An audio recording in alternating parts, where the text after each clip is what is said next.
Equinoxe Télévision, au-delà de l'image, nous rendons compte.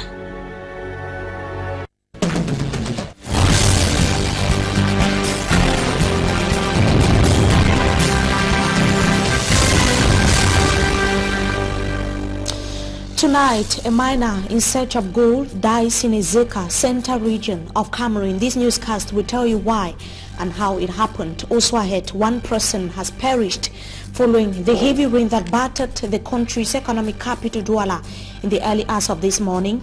In the second part of this newscast, we are going to be evaluating the first mandate of the first ever senators in Cameroon. That's going to be with our guest, who is an actor of the civil society.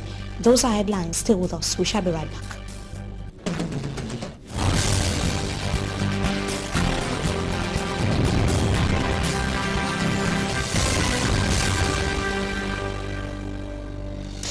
Good evening to you, ladies and gentlemen. You are watching the primetime newscast on Equinoxe Television. We thank you for joining us. Let's begin right away here in the economic capital, Douala. One person has died and another severely injured as a result of the downpour that occurred in the economic capital, Douala, today. Business premises and offices were equally destroyed as a result of the rain. The most hit neighborhood was the BP City neighborhood, as Smart Njikangebro tells us in the following report. 2-year-old Kembong Henry James is one of the victims of the heavy downpour that occurred in Douala early Monday morning. It all began like a joke to several inhabitants at the BP City neighborhood. I was in the house with my family at around 2:30 a.m. that I heard noise on the zinc. Then I thought it was simple wind. Then after a while, I heard this coming with serious force. I hear the stone shooting on the zinc. Then my wife woke up and shouted, "Daddy, let's run outside." The mission to help survive others caught in the debris was a Herculean one. When we came outside now, I turned on the right and see that my neighbor's room was already down. Then I tried to let my wife cross the veranda to the next door. Unfortunately, 50-year-old Azine Jimmy, who was being transported to La Kentini from the protesting hospital, couldn't survive from his severe wounds as he was terribly trapped in the debris. Before I even get to his room, there were obstacles, there were planks and blocks everywhere. So it was not easy for me to get in. So when I got in, I was seeing only his head, because there was no, first of all, light. I was seeing only his head. Then I was calling, he was shouting. When I got in, I was seeing his head. When I was coming towards his head, I was inside already walking on him, because he was covered with blocks and planks. Apart from the injuries and death, alongside residents destroyed as a result of the rains, personal businesses also crumbled as an entire library saw its contents soaked in water. The lost items have been evaluated at 4 million francs CFA.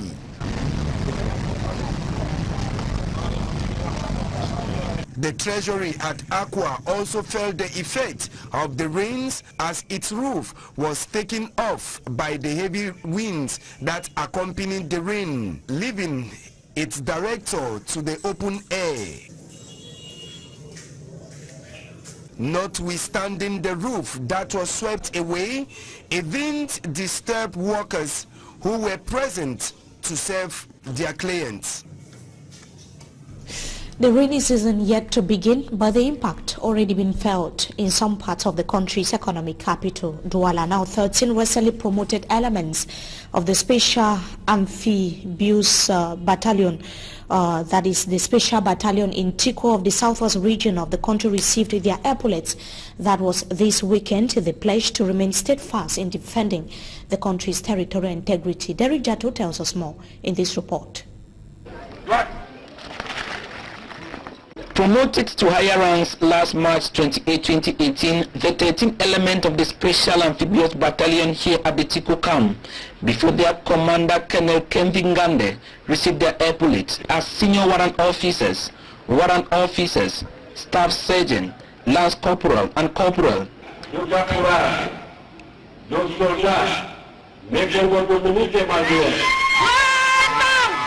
lesquels je remercie le chef hiérarchique.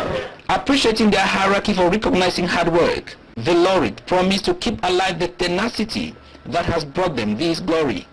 My promise is to serve the army, to protect my country, because that's the job I choose, and I shall continue to protect my country to the end. I promise to save the country with all my heart, with all my soul. The Epaulette Award ceremony was attended by the authorities of Tiku Subdivision, family members, and friends of the newly promoted element of the Special Amphibious Battalion. We take you to this sad incident which occurred in Ezeka of the Central region of Cameroon, where a miner died in search of gold in that part of the Nyon-Keli division of Cameroon. The miner died after drowning in lake, as Babla Jonathan tells us in the following report.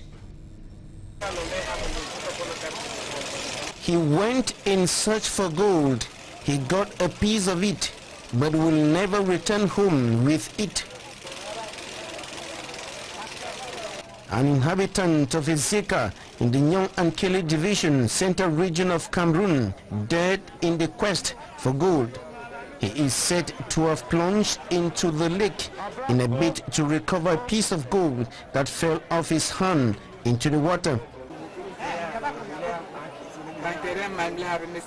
It took several hours for over 20 gold miners to take out his corpse from the bottom of the lake.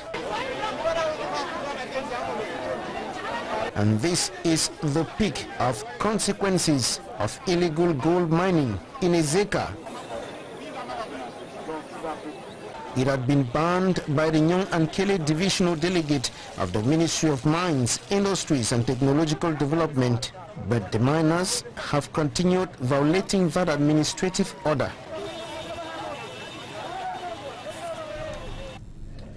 And in politics, the Constitutional Council will begin deliberations on the petitions filed by opposition party leaders following the senatorial election that took place across the national territory a few days ago. One of the petitions have been filed by the Social Democratic Front Party calling for the total cancellation of the March 25th senatorial election in the southwest region of Cameroon. The SDF party said that the election was marred by tension in Bangem, Kupe Maninkuba division of the southwest region of Cameroon, and equally talked about irregularities that plagued the election in Lebialem division, where the Social Democratic Front Party says that the polling station closed several hours before 6 p.m. The CDU political party of Adamu Damjoya is equally complaining against irregularities in the west region of the country, precisely in the Haut Plateau and Menoa divisions of Cameroon. The Constitutional Council is going to be meeting tomorrow. That's going to be for the third time since the various members of the council were put in place.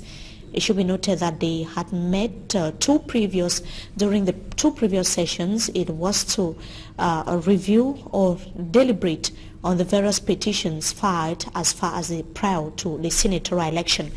On to something else, we now talk about the Easter Sunday, how celebrations took place in some parts of the country. Renewing faith and hope in Christ should be the take-home message of Christians as they celebrated Easter yesterday. That was the take-home message of the Bishop of Kumbo Diocese to Christians. That was on yesterday Sunday at the Kumbo Diocese in Bui Division of the Northwest region of Cameroon. His Lordship George Nku reminded Christians that challenges would come, but their faith in Christ would make them overcome the challenges. Easter was also time for clergymen in Kumbo to call for Christians or un-Christians to pray for peace. The Christians left the celebrations or the celebrated Easter with deeper knowledge and reflection on the assignment that they have before God.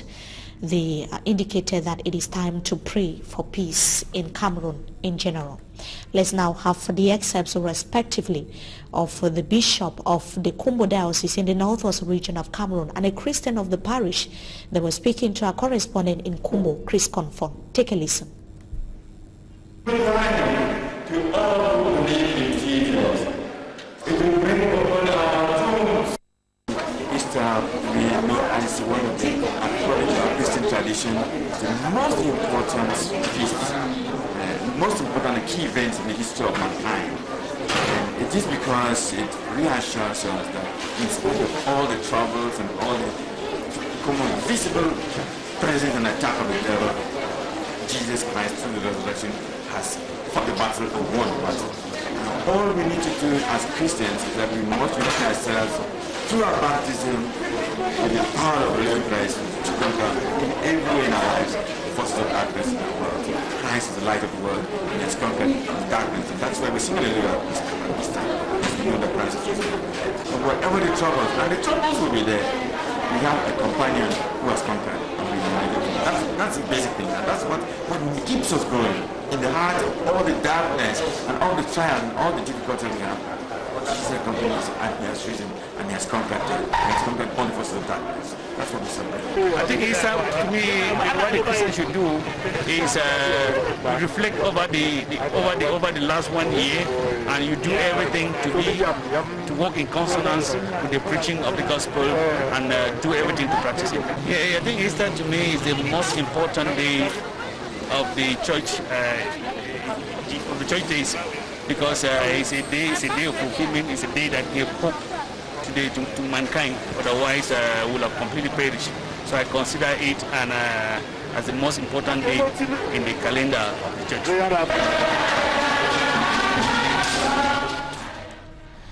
Let us now see how Easter was celebrated in the two Anglophone regions of Cameroon. It was under tight military surveillance that the event unfolded in the northwest and the southwest regions of Cameroon.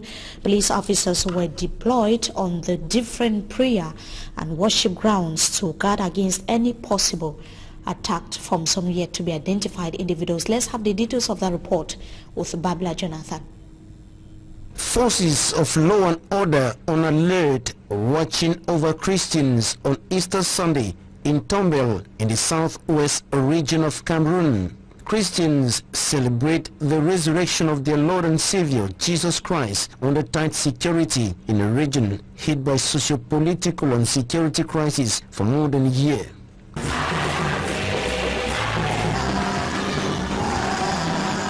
Despite the looming danger, fear, and uncertainty, the sons and daughters of God sing praise to their Father.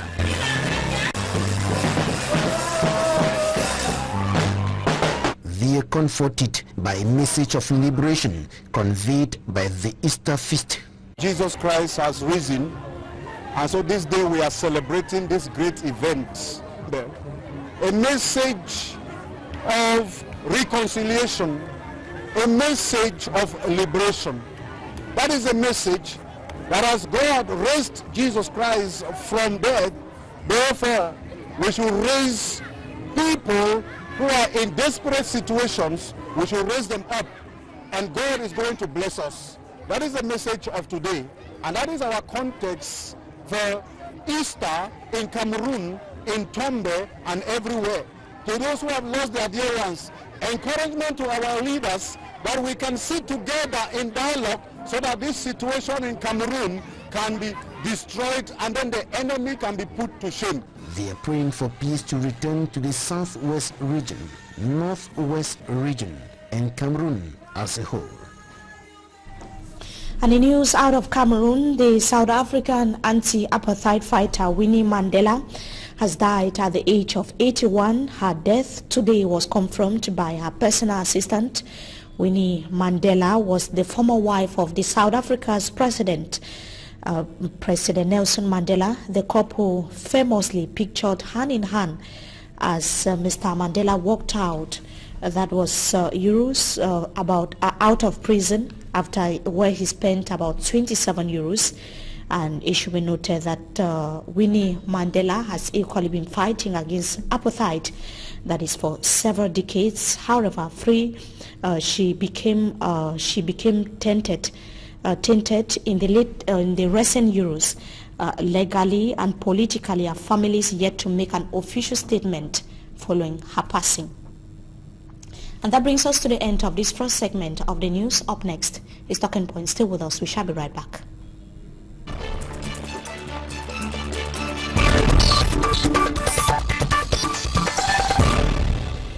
Announced earlier that we are going to be looking or evaluating the just ended March session of Parliament with an actor of the civil society, Mr. Davidson D. Ade, Good evening to you. Thank you so much for joining us tonight on Talking Point. Good evening, Mimi. Good evening, dear listeners.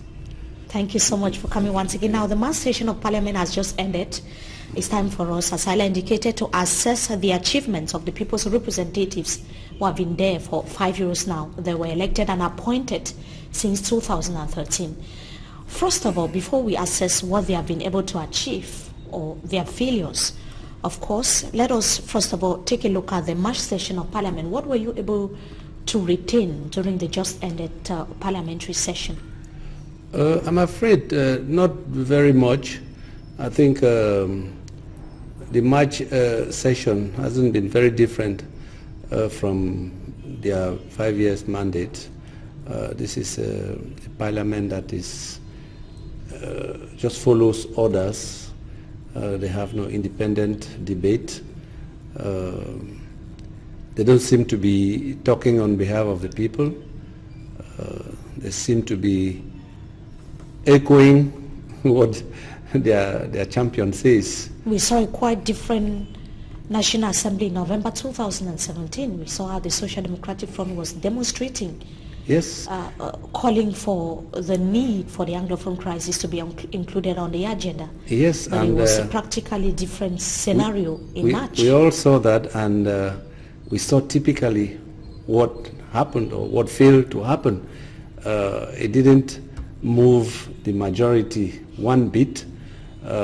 Instead permitted the President of the National Assembly to show his limitations or his powerlessness, actually not listening to the people. Many had the impression that this March session of the Parliament was going to be an opportunity for parliamentarians to address the Anglophone crisis, looking at what exactly, but last year. You see, their orders seem to be coming from somewhere. They are remotely controlled. And quite honestly, if the person who is controlling them remotely had given the cue, had made them understand that it's okay to talk about it, I'm sure they would have. I'm very convinced that a lot of them, and I'm talking of all on both sides of the divide, have a lot to say about the crisis. Some of them even have what could be considered useful solutions, but they dare not talk. They seem to be gagged, and it's a shame. I don't know they themselves what they think they have achieved for the people as representatives, but I'm sure all they are hoping for is that they'll be returned come the next elections. Talking about achievement, we saw a good number of them wanting to be senators for the second time, saying that the first time was just trial period. Those were the declarations of some senators in Cameroon that were voted by Cameroonians, that they were still examining. They were still at the was still the experimental phase for them as senators, and that if they are given a second chance, there could be changes. Oh, I think that's they're just tricking us. What are they experimenting? What is the results of the experiment? What can they tell us that they have now learned that they would do that they do not do? No, I think their mandate is 5 years, and I think all they want is some more 5 years. And who can blame them? When you earn that amount of money, you have that amount of privilege, and you don't do anything, you don't take any risk, you don't say anything on behalf of the people, you don't work for anything. Well, all you can do is ask. Possibly they could do more if they are given the chance, 5 more years. But who should give them the chance? They should seize it. They should be a little bit more active, more daring. I'm sure they're just cowards. They're just cowards. Look at what the SDF tried to do. I'm not saying that the SDF they should be rebels or they should be disobedient, but they were at least trying to kick in a debate. They wanted for the people's representatives to speak on something that which was not the accepted people. by the majority in Parliament. No, it was not. It was not a question of not being accepted by the majority. It was not welcomed. It was not welcomed by the powers that be. Nobody took a vote. Nobody asked their opinion. They just knew that they didn't have to debate it. And I think the President of the National Assembly famously said the matter was being handled by the presidency and that it was being handled properly. Is that what the parliamentarians should say? Surprisingly, just a few, very few of the senators and parliamentarians could be able to give a positive balance sheet of what they have been able to achieve throughout the 5 years. Very few indeed. Very few. They could do much more. The country is still, in terms of republics, is still very young. There's still so much to do. And we are not even beginning to do it. When are we going to start? Why all this inertia? Why is this not doing anything? Why is this waiting? We're waiting for what? For who? For somebody else? It's a shame, really, because I think there's so much that can be done. There's so much that should be done. And I'm hoping, I dare say against hope, that the next session will be something else. Were some opposition leaders in Cameroon right about their questions on the putting in place of the Senate? Because to many, it is time and waste of time and resources. Were they right? I think so. Looking at your analysis. They're very much right, and I think, except for the greedy people who benefit from it, the Senate actually is just another economic post that just use money for nothing. We have other countries, I mean, I'm particularly thinking of Senegal, where they have actually evaluated, where the head of state, Macky Sall, said famously that this thing is not serving any purpose. This money can be used otherwise. And he actually cancelled the Senate, stopped it, took the money, and everybody saw what he has done with it. He has been able to produce solar energy, which they would have found difficulty, or they would have had problems getting the money otherwise. And more people in Senegal will benefit from solar energy, renewable energy. And this is something we can do with this money that is being spent on the Senate. And don't forget that they have not even built their permanent home. So we can think of the milliards that will go to that. And there's still no program for them to work. There's still no projects. What are they going to come and do? Many are unable to give a positive balance sheet as far as the first ever senators in Cameroon is concerned. But what remains very, very sure is that the next mandate is coming in a few days from now. The Constitutional Council is expected to give the official results or publish the official results of the March 25th senatorial election that took place in Cameroon. But unofficial results in the northwest region of the country are indicating, the results are indicating that the Social Democratic Front is taking the lead. When we look at the northwest region with the highest number of councillors belonging to the governing CPD and political party, and we see the Social Democratic Front taking the lead, what does this mean to you as an actor of the civil society? First of all, what it means to me is that there's democracy being practiced in the Northwest, that there's an interest in projects, in what can be done. And I think the councillors there realize that if they voted according to party lines, then the House was going to get just one color, going to be CPDM. But with the possibility of having some senators of the opposition, be them a minority, there is that chance that at least there will be an opposing voice, and some debate from time to time can be heard. Could the Anglophone crisis might have contributed? Oh, certainly it does. I think results, though they are yet to be made public in the Northwest. Personally, I think that a lot of the councillors voted their conscience, voted their heart. I've often said here that this Anglophone problem is not one of rebels or a few people who have got money from outside and they want to do it.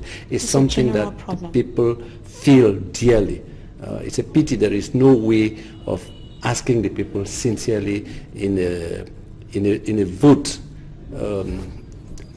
where a secret ballot, what the people really think. Until you find out the vast majority, much more than the Minister of Communication thinks, would say there is a problem and this is the way to go. This is a cultural problem. This is our background. This is where we come from. This is what we want to do. Nobody, but I said nobody, except a tiny little minority, want to see this country separate. We want to see this country divide. But we want to see the governance different. We want to do our own things the way we know we can do it. We want to debate. We want to debate, and we are not afraid of the outcome. And if the left, the right wins, fine. The left wins, fine. We go together. Then we should debate. We cannot just sit and expect that things will come from a faceless group, from people. I'm sure they must be thinking, but so far the thinking is not to the liking of the people, and it's not open. Some say it's the French controlling us from the background. I don't know how much that is true, because even France is not run that way. We really do need to have the society open. Or let's carry out an experiment. Let's leave the Anglophones run their own part of the country the way they see fit. Still in the Federation, still in the Republic. Nobody's talking of breaking up. And compare the system. Because when you look at the situation on the ground, things are getting from bad to worse.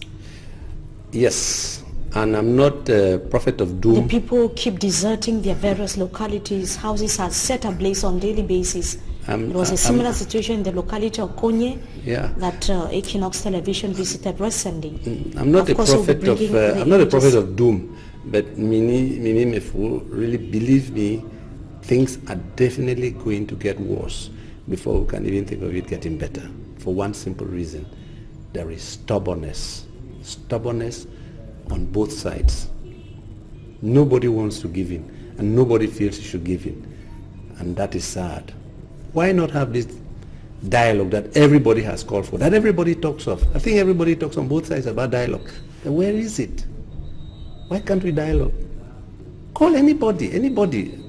I mean, obviously, don't go and call people that of one persuasion or one that is dialoguing under the gun. But, you know, they are actors. They are people who are concerned. They are people who are willing to come out and debate and put forth their points. Many are questioning how the dialogue will take place when a good number of Anglophone Cameroonians are behind bars and others people who are doubting camps in Nigeria. People who are doubting how the dialogue. People who are doubting how the dialogue will play their bad faith. I mean, let's even start with the ones we know. Bring the Aguabalas, bring the Siseko. Let them sit on the other side and talk. Huh? You're talking about Siseko when his whereabouts is not known. He's been detained in the nation's capital. I like to believe that my Minister of Communication is not telling us that there can be no debate when Anglophone Cameroonians are in jail and others in Nigeria. I think it's naive to say that. In refugee camps. They are all Cameroonians. They have a right to be to debate, and taking them and locking them up and threatening them that they cannot debate is just not on. It's just not on at all. And just a final question from you, Mr. Davison Deate. We want to get your reaction. The team from the Aya Foundation was heading to neighboring Nigeria to acquire, first of all, and equally assist victims of the Anglophone crisis, fleeing Anglophone Cameroonians in neighboring Nigeria.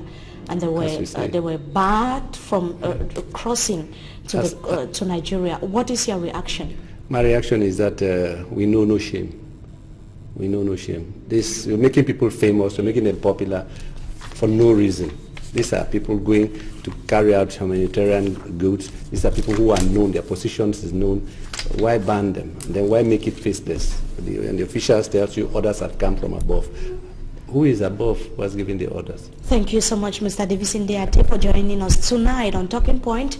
We hope to have you some other time again. Thank you. To our televiewers, it was equally a pleasure having you with us in this edition of the Primetime Newscast on Equinoxe Television. Wishing you a blessed stay in the company of our programs. Until you meet again, goodbye.